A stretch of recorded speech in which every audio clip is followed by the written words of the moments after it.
तो चलिए आज बात करते हैं मध्य भारत के दिल से निकली एक ऐसी कहानी की, 16वीं सदी की कहानी।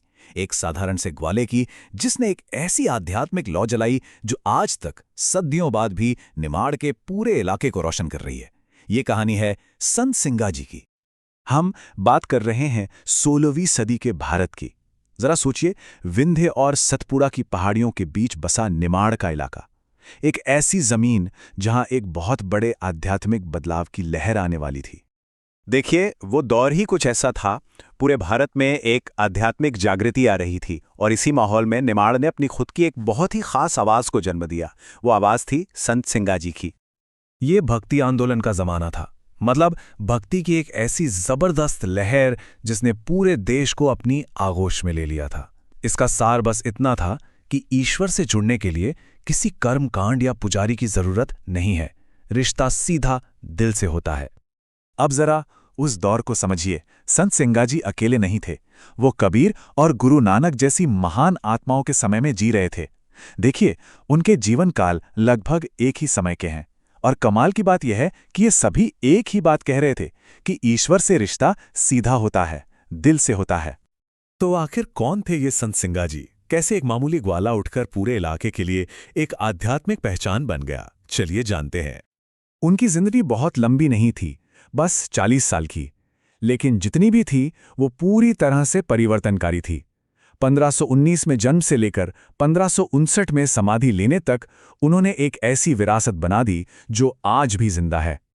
वो एक गृहस्थ थे, एक पति, 4 बेटों के पिता, और उनका पहनावा भी उनकी सोच की तरह ही सादा था, बिल्कुल सीधा सरल, बस एक लंबी धोती और हाथ में एक लकड़ी की छड़ी, जैसे वो ये बता रहे हों कि असली धन तो भीतर है, बाहर नहीं। उनकी जिंदगी में जो सबसे बड़ा मोड़ आया वो किसी किताब को पढ़कर नहीं, बल्कि एक इंसान से मिलकर आया। एक साधारण ग्वाले की जिंदगी जी रहे सिंगाजी की दुनिया हमेशा के लिए बदल गई जब उनकी मुलाकात अपने गुरु मनरंगीर से हुई। बस यही वो मुलाकात थी जो उनकी जिंदगी की दिशा तय करने वाली थी। कहानी कुछ यूं है कि जन्माष्टमी का दिन था और उनके गुरु शहर से जा रहे थे। सिंगाजी ने एक पल भी नहीं सोचा। अपनी नौकरी, अपनी पुरानी जिंदगी, सब कुछ एक झटके में पीछे छोड़ा और चल पड़े अपनी आध्यात्मिक यात्रा पर।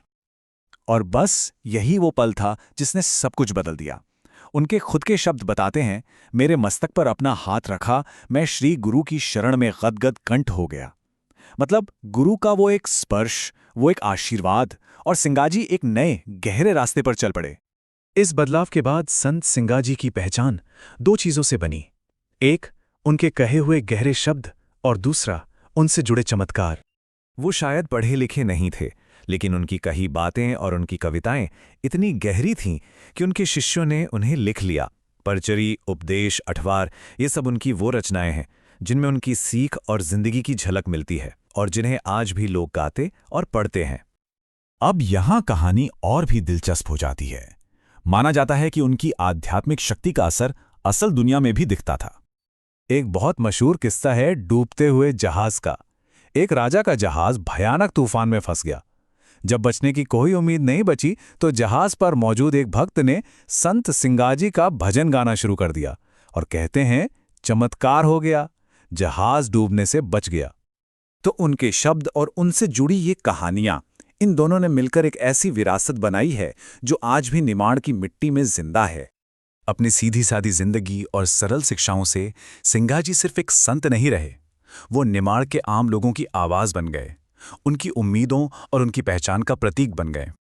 जरा सोचिए, सिर्फ 40 साल की जिंदगी में एक इंसान ने ऐसा आध्यात्मिक और सांस्कृतिक असर छोड़ा जो 500 साल बाद भी महसूस किया जा रहा है। ये सच में हैरान करने वाली बात है। संत सिंगाजी की कहानी हमें यही दिखाती है कि कैसे एक इंसान की सच्ची आवाज अगर सादगी और भक्ति में डूबी हो तो वो पूरे के पूरे इलाके की आत्मा बन सकती है। ये कहानी हमें ये सोचने पर मजबूर करती है कि हमारे आज के दौर में वो कौन सी आवाजें हैं जो आने वाले कल की सांस्कृतिक विरासत बनेंगी।